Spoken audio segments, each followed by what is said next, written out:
I am so excited to be meeting today with Anna DeGraff. Anna commissioned a song cycle for mezzo-soprano with texts that would capture the spirit of the suffragists in commemoration of the ratification of the 19th Amendment, giving women the right to vote. Nebraska native Anna DeGraff is a versatile mezzo who is a frequent recitalist and a strong proponent of contemporary music. Her voice has been described as having great expressive power, errant and wild. For 4 years, DeGraff sang with the Lincoln-based Blues Messengers and can be heard on their live album, Trouble in Mind, on Midnight Blue Records. One reviewer noted, singer Anna DeGraff tenderly fills the spacious room with the blues. She warms her audience with a voice so sultry, you can feel guilty for listening. She teaches voice and music courses at Gustavus Adolphus College in St. Peter, Minnesota. Hi, Anna. Hi, Catherine. I would first like to say that this was a true collaboration with you from the beginning, from deciding whose stories we would tell, to text selection, to finalizing scores, and I am incredibly grateful. Next Saturday, November 20th, Anna will be premiering these songs, and the song cycle is called, what is it called? A Few Brave Only a few brave A souls. Few Brave Souls. Um, let's see. That's what happens when you're recording things. Let's begin from the beginning. Can you give us some insight into your decision to commission a song cycle commemorating the ratification of the 19th Amendment, giving women the right to vote? Sure. Well, sometime around 2019, probably mid-year, there started to be a lot of talk about the anniversary of the 19th Amendment because that was about the time when the vote took place and it was passed. And then, of course, it was ratified officially in August of 1920. So it was fresh on my mind. I had seen a number of articles, probably heard a few podcasts about it too. And a lot of people were just talking about what have we done with this country in the 100 years that we've had the right to vote, in the 100 years that we've had a voice. And that was interesting to me. And I was talking to a number of colleagues and asking, were they going to be programming music by women? And oh boy, have they. Everything that's popping up in my Facebook feed now that the pandemic has made it, is gone enough that we can perform at least. I'm seeing so many performances programming music by women composers, and it's really lovely to see because that's music that's been looked over a lot. But I am, as my bio said, and as you so graciously read, a huge proponent of contemporary music. I love working with composers. I love bringing something to life that hasn't been heard by my audience before, or by, in this case, any audience before. It's really a unique experience to get to be the one to bring that to life. So often in classical music school, you're told, well, listen to several recordings and see what inspires you. And in this case, I don't get to. I get to be inspired by the music itself and the text and all of that. So I was thinking about this, and then I was starting to plan a recital of music by women. And then I got hired here at Gustavus and spent my first year here and found out that there was a fund of money that I could maybe write a grant for. And I said, oh, money, please let me give it to a composer. So I wrote a very, very involved grant and asked for money. And I said, what I wanted to do was examine this experience of the passage of the 19th Amendment and sort of explore how it came to pass and how women have grown in leadership in this country since that happened. It used to be, and I mean, I'm no historian, but it used to be that you sort of had to be the neck that turned the head of the man in power. And now women have a much bigger shot at being the head in power, and yet we still are such a small percentage of this country's representatives.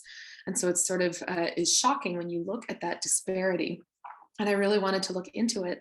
So as soon as I found the money, I then went to work finding a composer, and I'm so happy that you were willing to come on board and do this. And then as you probably recall, and you might recall better than me because my memory as I get older is not so great, but we started looking at texts, and I had this idea that we might take texts from lots and lots of different women from the past and the present, talking about what it meant to be a woman in leadership, And then you had this, I think, better idea to actually look at the women who were working when this history was taking place and sort of explore the experience they had. I do remember that. That's fun. That's fun. Um, what were your hopes with regard to this commission? What were you hoping for? Ooh, you know what? I bet I had a really great answer to this before I went to bed last night, but right off the cuff, I didn't write anything down. I should have written things down. Uh, what I wanted was for people to start thinking about who has a voice and who doesn't. We talk so much about, we have the right to vote, we can run for office, we can do all of these things, but in many rooms that I enter, I still feel like there's an old boys club taking place, and it's a little hard to break through with that. In many conversations with people that I work with or people in my social circle, I still hear comments being passed about, I didn't want to vote for that woman. She seemed like she was just hungry for the power. And I don't hear those same things being said about men. And I don't know that that's necessarily healthy for us as a country to divide things based on gender and to decide that somebody is worthy or less worthy because of how their gender expresses itself. So I'm really hoping that through this commission, we can not only examine what happened there, but also kind of take a good hard look at what's still happening today. And you can, of course, take that beyond just gender. You can take that to issues of representation in terms of sexuality or in terms of race or in terms of religion. And we can go on and on and on with different identities. But it seems to me that we still have a long way to go in this country. And I'm really hoping that with a piece like this, we can remind people that the fight is worth it, that progress happens, even if it's slow. I love that. I love that. Um, wow. Now that you're nearing the time of the premiere, which is next Saturday at Mhm. Gustavus, and these songs, I imagine, are becoming a part of your body, as happens with singers. Um, do you have a whole song or a moment within one of the songs that you're particularly drawn to? And could you tell us more about that? I love them all, Catherine. I would never pick a favorite, but I do have favorite moments in them. In the first song that you wrote, it's called A Royal Blaze of Color. You know that's for your audience's sake, but there's this section where they start saying, we're going to be outside of the White House with banners asking, what will you do, Mr. President, for the women of this nation? And I love the way you said it. It just allows the voice to spin and be free. But I think it also not only reflects that time, there actually were signs they were holding that said, what will you do, Mr. President? And so it really strongly reflects that time, but it also reflects our power to ask those questions and to demand the leadership of those in power. We elected them, our votes, so hard won, elected them. And these women who didn't even have the right to vote were going out and organizing and doing what they could. So that's a really powerful moment for me. Another one is in the second song, The Night of Terror, when the music suddenly slows down and it's talking about these women who were mishandled. They had been protesters and they were now being rounded up by the police and very much mistreated. And there's a moment when the song slows down. It's talking about one specific woman being handled. And it says, suddenly they lifted her up and banged her down. And the music just becomes so slow, and empty is the wrong word for it, but sparse maybe. It becomes very, very sparse and very dreamlike. And it feels very cinematic to me, the way that you've set that text. It feels like you're sort of pulled into this very different world, almost like in a movie where it goes slow motion suddenly, and you're seeing these things happen and you're just staring in disbelief. That's a favorite moment in that song. I'll try to just limit myself to one per song. And then the third one, Only the Few Brave Souls. Gosh, there are a lot in that one, but the text of that one, I better open it up so that I don't misquote it while I'm speaking it rather than singing it. But The word people, by an unparalleled exhibition of lexicographical acrobatics, has been turned and twisted to mean all who were shrewd and wise enough to have themselves be born boys instead of girls, or who took the trouble to be born white instead of black. And I just, first of all, commend you for how you were able to set lexicographical acrobatics in a way that was not only effective, but I think the audience will get it as well. And then it takes this turn. The music changes a little bit and says all who were shrewd or wise enough. And there's such sarcasm and bitterness in that. And the fact that you change the music to account for that changing tone and to sort of bring it out is another favorite moment of mine. You can have more than three. I actually, She said, fishing for compliments. No, I'm sure you'll ask me other questions that'll make it clear what some of my other favorite parts are, but we'll start with those three. I think those are my favorites too, possibly. Isn't that interesting? That is, yeah. Well, I mean, oftentimes the thing a composer loves the most is the thing that they put the most heart into and the most meaning behind, and that usually translates to the audience and other artists. And so it doesn't surprise me entirely. Yeah. Yeah, I love all those three sections. Um, you started to talk about this a little bit, but can you elaborate on the stories that are being told in the song cycle and the meaning they might have for you as you bring them to life? Yeah, well, something that might be interesting for your listening audience to realize is that although I commissioned this from you, I think in probably the fall of 2019 is when you and I got together and agreed. This was right before the pandemic hit. Hmm. And then the pandemic hit and things got sort of delayed. And so we didn't know what was going to happen. And we sort of slowed our process down a little bit and took more time finding texts and took more time writing and preparing and all of that stuff. And then, of course, as everybody knows, in the middle of the pandemic, the murder of George Floyd took place. And so there was a lot of unrest in this country. There was a lot of looking inward for a lot of us in this country who maybe had not taken the time to do that, regrettably. And there was a lot of movement toward social justice causes, particularly racial justice. And so each of these songs to me is representative of what was happening when the 19th Amendment was being fought for and ratified.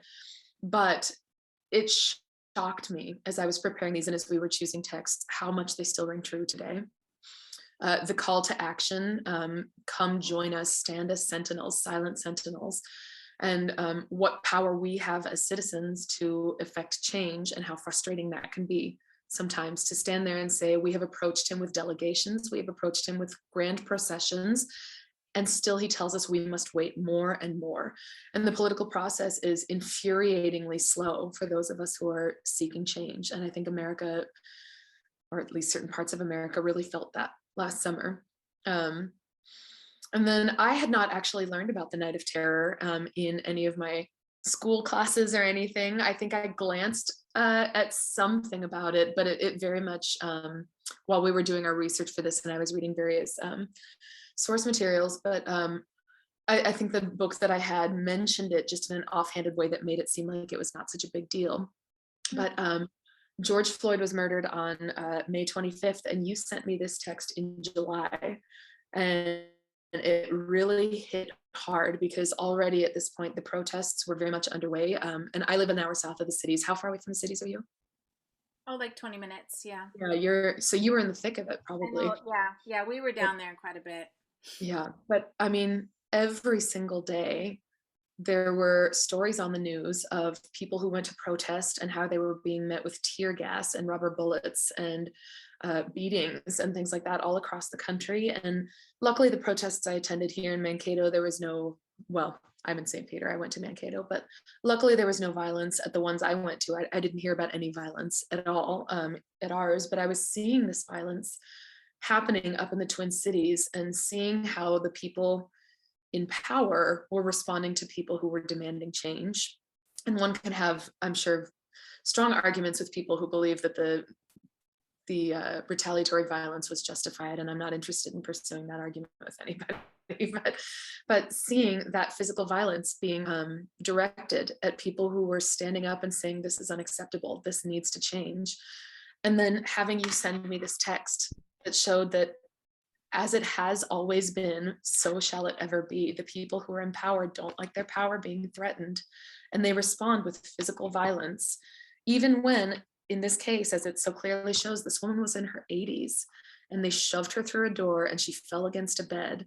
And these other women who were protesting with her might have been younger and a little bit more physically fit, perhaps, but they were abused as well physically. And that need for people to exert their physical power over others really, really hit home for me. So that's that's the Night of Terror, and how it sort of speaks to me. But then really, and I thought about this because you sent me these questions ahead of time, and there was one about one of the texts is very emotionally difficult, and I knew which one you meant. I assume you're talking about the Night of Terror, but the one that's actually the most emotionally difficult for me is Only the Few Brave Souls, because at the end it has this really, really incredible line that says, in all great reforms, it is only the few brave souls who have the courage of their conviction and who are willing to fight until victory is wrested from the very jaws of fate. And we were sitting here in this world that was torn apart and seeing things that we did not think were just. And a text like that really makes you sit and look in the mirror and say, am I going to be part of the solution, or am I going to sit on the sidelines? And so that actually is, for me, the most emotionally difficult moment, because it reminds me that every day, with what I choose to spend my time on, I'm making a choice. And I'm choosing to be one of the few brave souls, or I'm choosing to sit on the sidelines. And that for me is the most emotionally challenging piece from this. And it's particularly challenging because it comes from Mary Church Terrell, who of our three writers was the one Black writer. And there's that difficulty that I will never understand, of course, but with intersectionality and having these multiple identities that are being sort of held down in different ways by different groups, and never feeling like you can fully be yourself because you have to choose to align with this group or that group. And as we see in the suffragette movement here, the suffragist movement here in the United States, there were active, purposeful actions taken to keep Black women out of that movement, because a lot of the white women thought this will be a more successful movement. It'll be more palatable to the people voting on our ability to have the right to vote, if they don't also have to give Black women the right to vote. So Black women were very purposefully kept out. And that coming from her saying it's only the few brave souls was it's a really powerful moment, I think. And it's the way that you close the cycle. And I think it's just a great instruction manual for the audience to take away with them, is just act with courage, stand up for what you believe in. Yeah, you're asking your audience to do that, and that doesn't always happen in music and art song, and I think that is one of the treasures of the piece and of the text that you chose. And because we were truly collaborative, we were looking for texts at the same time, and Anna found this text by Mary Church Terrell, and I fell in love with it. And I thought, I am going to be able to set lexicographical acrobatics. We're going to do this. And it wasn't easy, but we made it happen. I made it happen. And that's really exciting. I wanted to say that, and there might have been something else, but maybe I'll come up with it later. It'll come back to you. I think that, yeah, that's just so beautiful.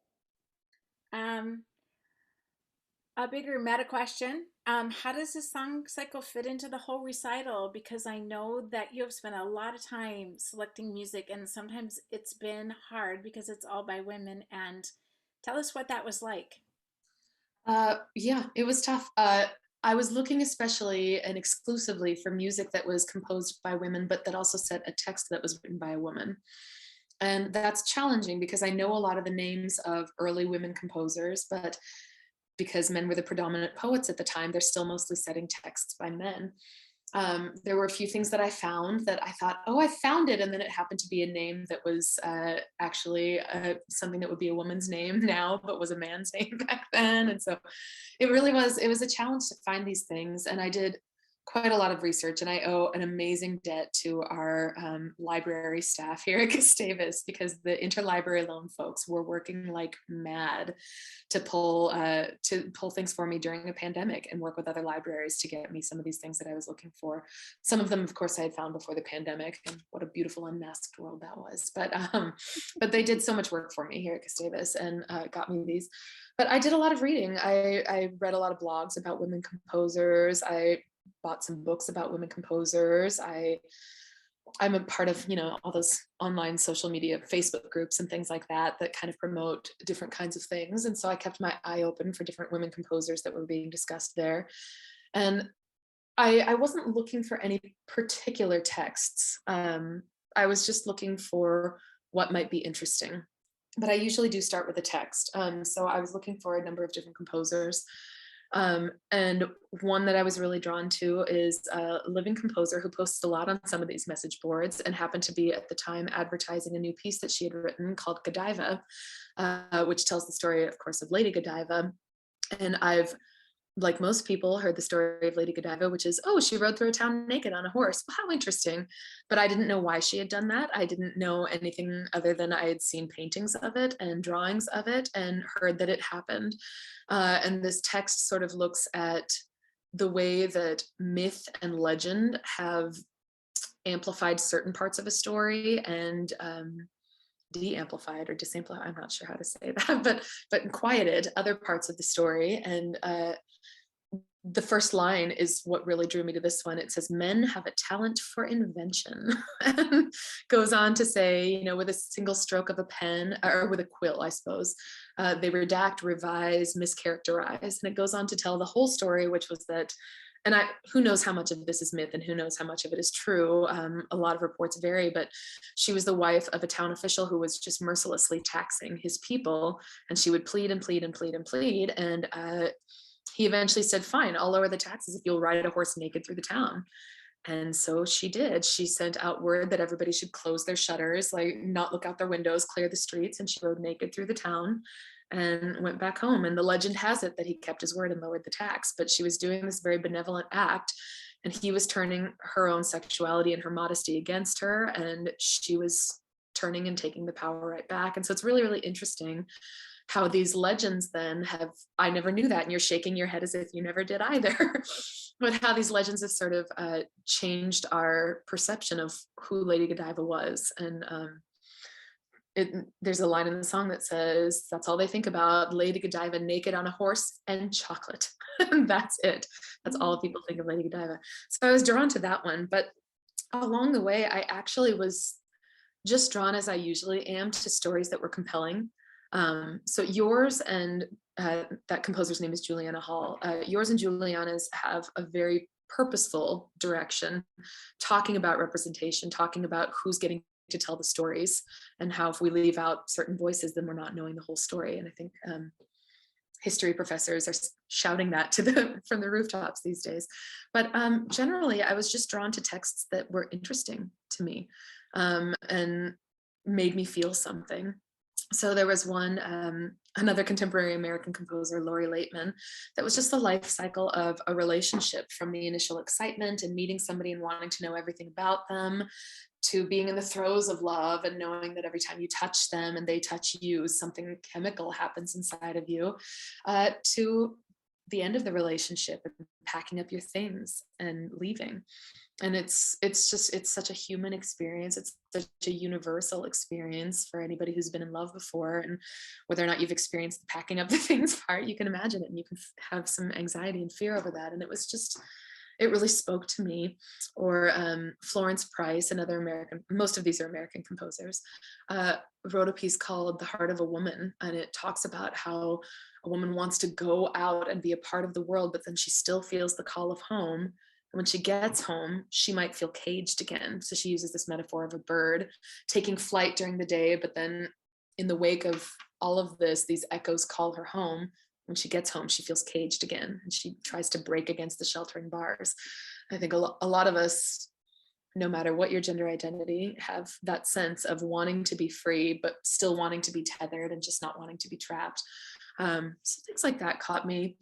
Um, a great composer, another American, Undine Moore. I chose two of her songs, and one is just this exalting expression of love. Let the wind cry how I adore thee, let the tall mountains, let the crickets in the fields, all of these things tell you how much I love you. And then the other song is I am endowed of this frail thing. She's talking about love. I hold so close to constancy and being afraid of losing that love that you have. So these were all just stories that drew me to them. And there are some that I think are a unique perspective. A couple of them are by French composers, sisters Nadia and Lily Boulanger. And one of them tells the story of a woman who goes to a graveyard to visit the grave of her infant child who died. And one of them is a woman who is rocking her child because her husband, or the child's father anyway, I guess it never says husband, but he has gone off to fight in a war and she doesn't know if he's ever going to come back. And the song sort of implies probably not, probably not. And some of these felt like stories that were a unique perspective that we might not have gotten if we hadn't had these voices. And in fact, the one about the man going off to war, Nadia Boulanger, the composer, wrote that text herself. And it makes you wonder where that came from. Did she send somebody off to war and all of that stuff? So the way that your song fits in is it just draws attention to why these stories are important, why these voices matter. And it's really, really nice. I really like the way that the program is shaped up. Yeah, I was just thinking, like you said, these voices matter at the table, right? At the legislature, at having a voice in your government too. So they Mhm. matter for us to hear them, but that's why, you know, that's great. Um, my next question is there a suffragist that you're particularly drawn to? And what about her is interesting to you? You know, I'm always drawn to people doing unexpected things or being unexpected in some way. And there is a British suffragist. Her name is Edith Garrett, and she was a martial arts instructor. So people referred to her as the jujitsu suffragist. And there were a lot of militant suffragists, especially in Britain, although there were some in America that were making waves with some violence and things like that. But that one just, as we were doing our research, and I wasn't limiting myself to American suffragists, I was looking all over the world and kind of trying to get inspired. And she was just a byline in a book that I read. She wasn't even, they didn't give a full profile of her or anything, but the jujitsu suffragist, that made me laugh. And it said she was one of the first women martial arts instructors. And it just, we all come from such different backgrounds. A lot of these women who were doing this were what we would have called at the time just housewives, and people who spent most of their time at home. And here was somebody who had not only a career, but a fascinating career. Was doing something. I mean, everybody back then was a teacher, right? And here she was teaching martial arts, just a very different subject than math or English. Just really great. She sounds like a blast. I need to read about her too. If you can I'll send send you her name. I should have dug that deeper, but link. That's I super remember reading fun. about her and laughing. Yeah. Um, what is one of the pieces? One of the pieces, and you were saying you kind of already answered this. Has a really emotional, difficult text, and you said that the last piece for you, "Only the Brave Few Souls," was the "Few Brave Souls." I keep saying it backwards. It's my own. That's all right. That's all right. um, and how do you navigate those difficult parts as a singer? If you want to remind us again, the difficult text, and then how do you work with that as a singer? Yeah, well, there are two difficult texts. You're right. The first one is talking about the Night of Terror and all the different ways that these men visited abuse on the women. And I mean, you didn't shy away from some of the details. I mean, you talked about the ways that they physically handled these women's bodies and the threats that they made. And that sort of thing is the challenge, because as an artist, as a performer, you want to draw on anything in your life that can help you bring bring the art to life and help others understand it. And that requires introspection, and that requires digging into your own personal history and finding things that you can relate to. And what you really want to it's a challenge, but you want to be able to understand the trauma of this music and the trauma of this experience by exploring your own past traumas, but without bringing them back into the present, if that makes sense. So with things like the Night of Terror, I sort of take it, I intellectualize it a little bit, and keep it at arm's distance as much as possible. Uh, and just in tiny, tiny chunks, allow myself to sort of start feeling some of what these women were feeling. I think when I was younger, I dove right in with both feet, and I would cry on stage, and I would be very sort of broken because I was digging into my own pain for these sorts of things. And I had a voice teacher once. I was struggling to sing a high note in one of those moments, and she said, well, when we're crying, we're trying to hold everything in, and when we're singing, we're trying to let that out. And so you're stopping yourself from singing when you're really fully experiencing those emotions, because we're contracting all of these muscles here. And I thought, wow, she's wise. No wonder she's the teacher and I'm the student. That stuck with me. And so I try to take these in chunks when I'm not with the music, so that when I'm on stage and I'm experiencing it, I can connect to the pieces that are salient for me, but that don't overwhelm me and allow me to still tell that story. As far as the other piece, like I said, that piece is actually harder for me because it is such a present thing that I'm going through. And that text is, in all great reforms, there are only the few brave souls who have the courage of their convictions and who are willing to fight until victory is wrested from the very jaws of fate. That is just because of the recency of all of this unrest in our country and feeling called to action and not necessarily knowing where to put that energy or how to help. I feel that moment very strongly, and I feel very much this call to feel like I want to be doing more. And a moment like that is tough for me because it forces me to ask, am I doing enough? And I have that very strong Midwestern guilt that says, no, you're never doing enough. Always have to do more. There's never enough, right? So that piece is actually a lot harder for me as I'm on stage, and I have to instead put myself in the shoes of the person who wrote it, who was doing everything that she could and who was doing speeches and work all over the place to try to make the world better.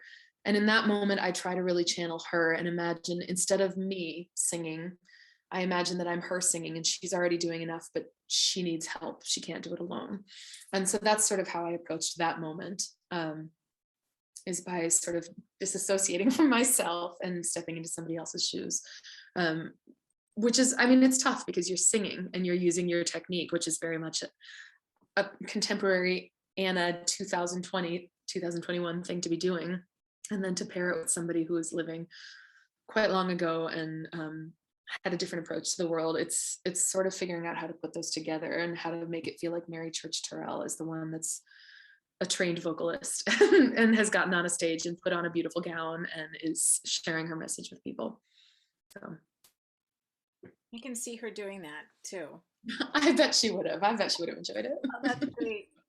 I just found out the other day, doing a little bit more research about Mary Church Terrell, and she actually joined, and you probably already know this. She joined the suffragists picketing the White House on several occasions, and I think had I've seen that. conversations with the National Women's Party and Alice Paul, even though she was left out early on. She continued to reach out to them, and her and her daughter protested in front of the White House and were pickets, and happened to not show up the day that the pickets were arrested and taken to the Occoquan Workhouse, which is the Night of Terror.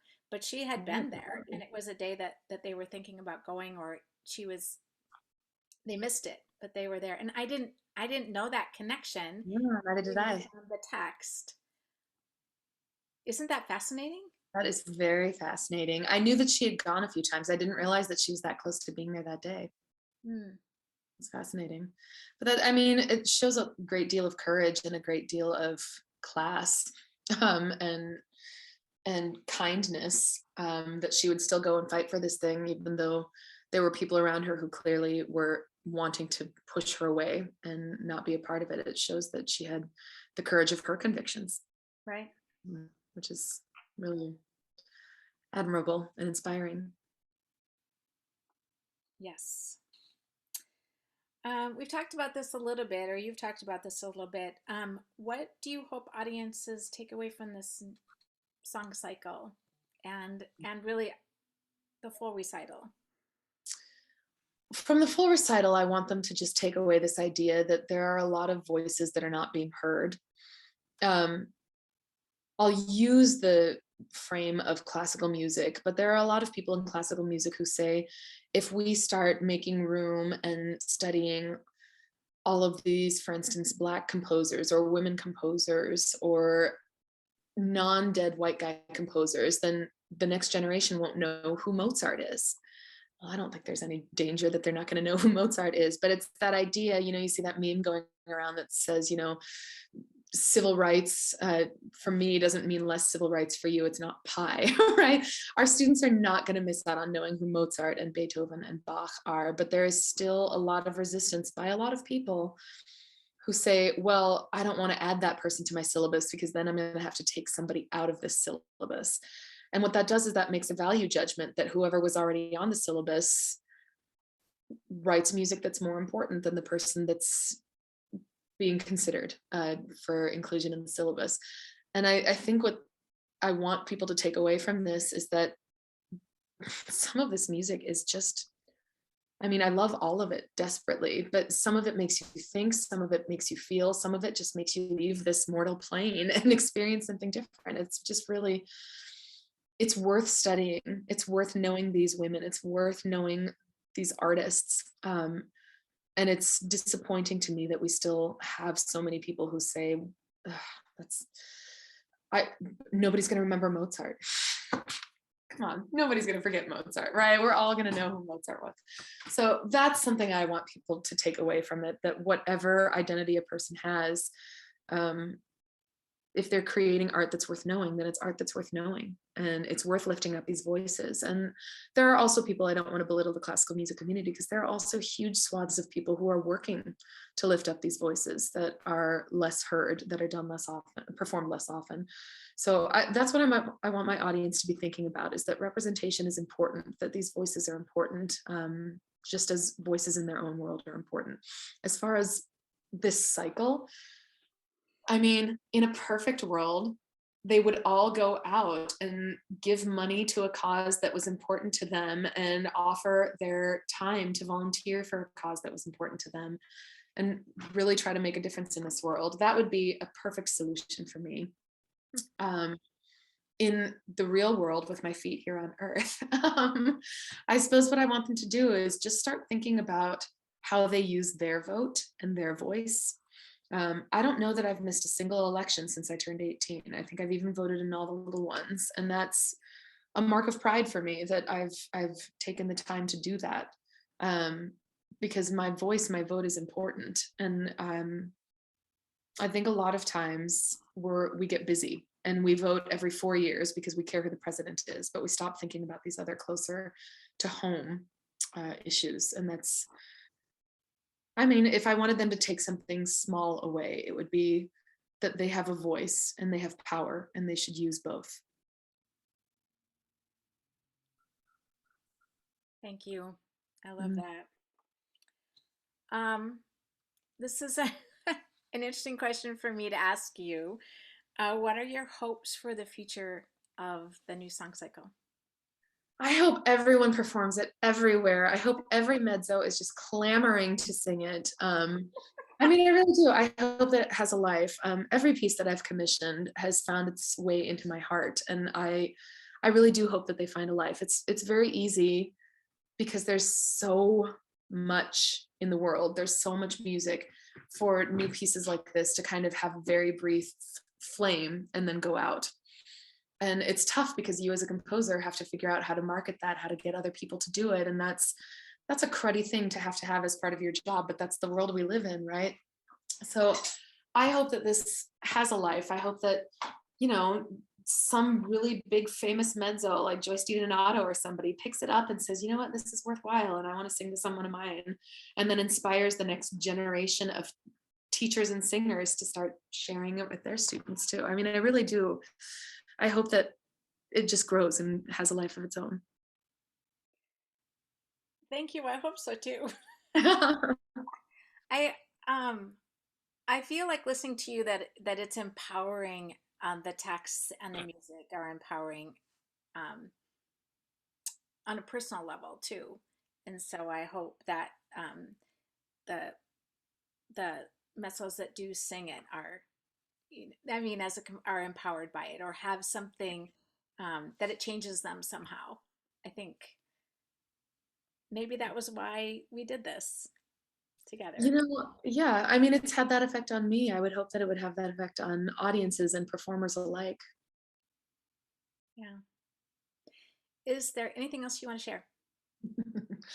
I knew you were going to ask me that, and I should have thought of something else that I wanted to share, but I am just overwhelmed right now. It's the busy part of the semester, and I've got so much to do, and I didn't think of anything else that I thought was really important, except that it's Saturday, November 20th at 7:30 p.m. on the Gustavus campus at Bjorling Recital Hall. Free and open to the public, masks required for the audience.